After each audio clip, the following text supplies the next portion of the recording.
జరిగినటువంటి రాష్ట్ర మంత్రిమండలి సమావేశంలో వైఎస్ వివేకానంద రెడ్డి గారి వాచ్మెన్ గా పనిచేసినటువంటి మరియు వివేకానంద రెడ్డి గారి హత్య కేసులో 61వ సాక్షి అయినటువంటి రంగన్న గారి మరణం గురించి కేబినెట్ మొత్తం సుదీర్ఘంగా చర్చించడం జరిగింది.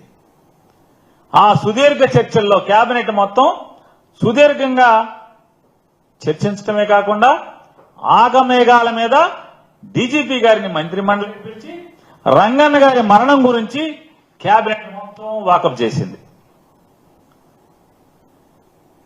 డిప్యూటీ సీఎం గారితో సహా మంత్రులందరూ కూడా ఈ రంగన్న గారి యొక్క మరణం గురించి డీజీపీ గారి దగ్గర వారి సందేహాలకి సమాధానాలను రాబడుతూ క్షుణ్ణంగా రాష్ట్ర మంత్రి మండలి మొత్తం ముఖ్యమంత్రి దగ్గర నుంచి ఉప ముఖ్యమంత్రి దగ్గర నుంచి మంత్రులందరూ కూడా క్షుణ్ణంగా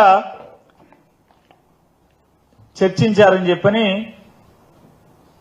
వీరి పేపర్లోని రాశారు, శ్రేయోపత్రికలోని రాశారు. అసలు ఈ రాష్ట్రంలో చర్చించడానికి ఏమీ లేవు. ఈ రాష్ట్రంలో రాష్ట్ర ప్రజలకి ప్రభుత్వం చేయాల్సినటువంటి పనులేమీ లేవు, బాధ్యతలేమీ లేవు. ఇదే తక్షణ అవసరం ఆంధ్రప్రదేశ్ రాష్ట్ర ప్రజలకి, రాష్ట్రానికి ఇదే తక్షణ అవసరం కింద కేబినెట్ మొత్తం కూడా చర్చించారు. చంద్రబాబు నాయుడు గారు ఎన్నికల్లో ఓటు అడుక్కునేప్పుడు ప్రజలకు ఇచ్చినటువంటి హామీలను అమలు చేయడంలో తన మోసాల నుండి ప్రజల దృష్టిని మరల్చడానికి ఎప్పుడు ఏదో ఒక ఎత్తుగడేయటం అనేది చంద్రబాబు నాయుడు గారికి వెనతో పెట్టిన విద్య. ఏదో ఒక ఎత్తుగడ ఎప్పుడు కూడా హామీల అమల్లో ఏదైతే ఎన్నికల్లో ఓట్లు అడుక్కునేప్పుడు ఏదైతే ప్రజలకి మాట చెప్పాడో ఆ మాట చెప్పింది అమలు చేయడంలో తన డొల్లతనాన్ని ప్రజల మనసుల్లో ఎక్కడ అది బలంగా నాటుకుపోతుందో, ఎక్కడ మదిలోకి ప్రజల ఆలోచనలో వస్తుందేమో అనే అనుమానం కలిగిన ప్రతిసారి కూడా ఏదో ఒక డైవర్షన్ పాలిటిక్స్ చేయటం అనేది చంద్రబాబు నాయుడికి గడిచిన 9 మాసాల్లో అదే పని మీద ఉంటున్నాడు. ఆయన ఈ డైవర్షన్ పాలిటిక్స్ ప్లే చేయాలి.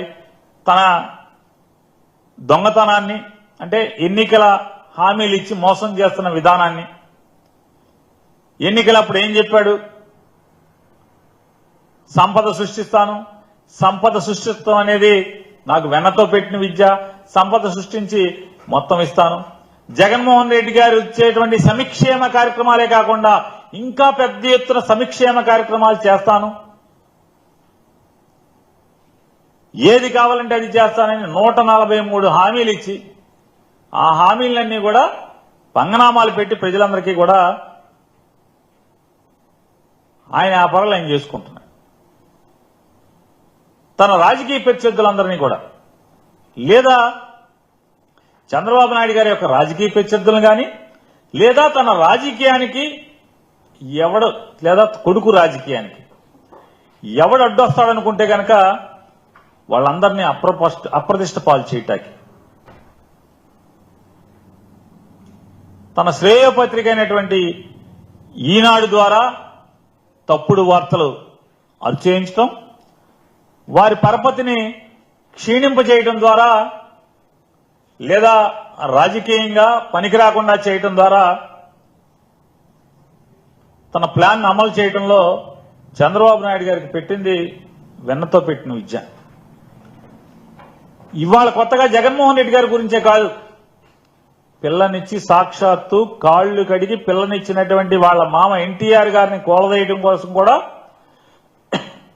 వారి భార్య లక్ష్మీపార్వతి గారి మీద ఎన్టీఆర్ పిల్లలందరికీ కూడా మనసులో విషాన్ని ఎక్కించి ఎన్టీఆర్ గారికి ఆయన పిల్లల్ని దూరం చేయడం, హరికృష్ణ గారిని పావుగా వాడుకుని ఎన్టీఆర్ మీద తిరుగుబాటు చేయించడం, ఊరూరా తిప్పటం.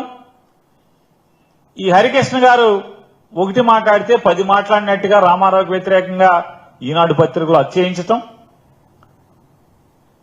రామారావు గారి యశస్సుని ప్రజల్లో ఆయనకున్నటువంటి పరపతిని మసిపూసి మారేడికాయ చేసేట్టుగా, అది కించపరిచే విధంగా, అది క్షీణపడే విధంగా ఎన్టీ రామారావు గారు లక్ష్మీపార్వతి గారి చేతిలో కీలుబొమ్మ అయ్యాడని చెప్పని పెద్ద పెద్ద తాటికాయ అంత అక్షరాలతో రాయించటం,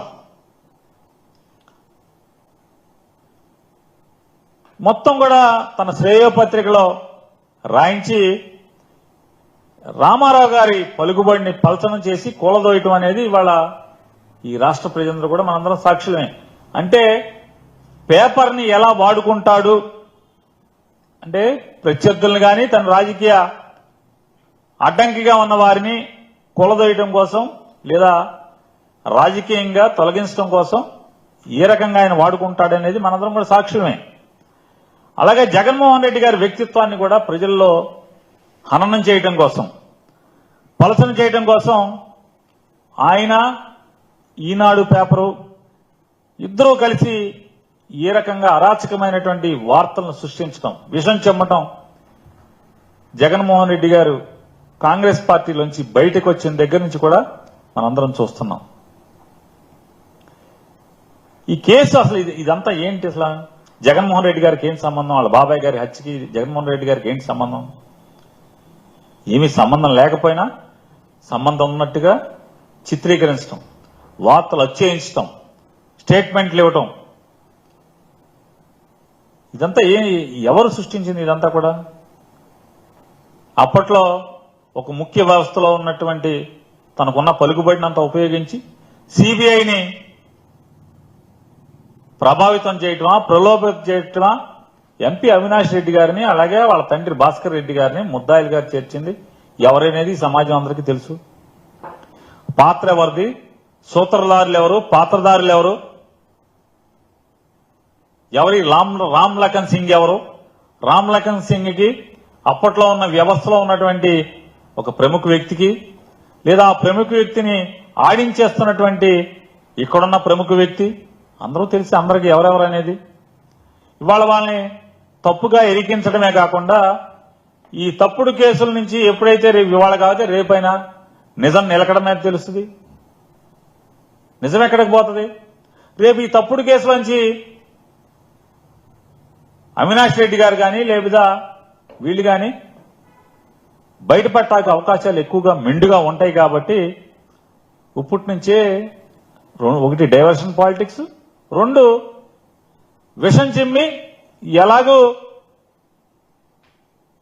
వాళ్ళకి సంబంధం లేకపోయినా ఒక ప్రజల్లో ఒక ప్రలోభాన్ని అంటే ఒక అవగాహన అంటే ఓహో ఈ సాక్షులందరూ కూడా చచ్చిపోవటం వల్ల ఈ కేసు పోయిందా అని అనుకోవాలనేటువంటి భ్రాంతి కలగజేసేట్టుగా చంద్రబాబు నాయుడు చేస్తున్నటువంటి ఈ కుట్రని, అలాగే న్యాయ వ్యవస్థలను కూడా ప్రభావితం చేసేట్టుగా ఇంతింత వార్తలు రాయించటం, సంబంధం లేకపోయినా ఈ రాష్ట్రానికి తక్షణ అవసరం ఉన్నట్టుగా రంగన్న గారి హత్య గురించి కేబినెట్ మొత్తం చర్చించడం, హుటాహుటిన ఆగమేఘాల మీద డీజీపీ గారిని పిలిపించుకోవడం,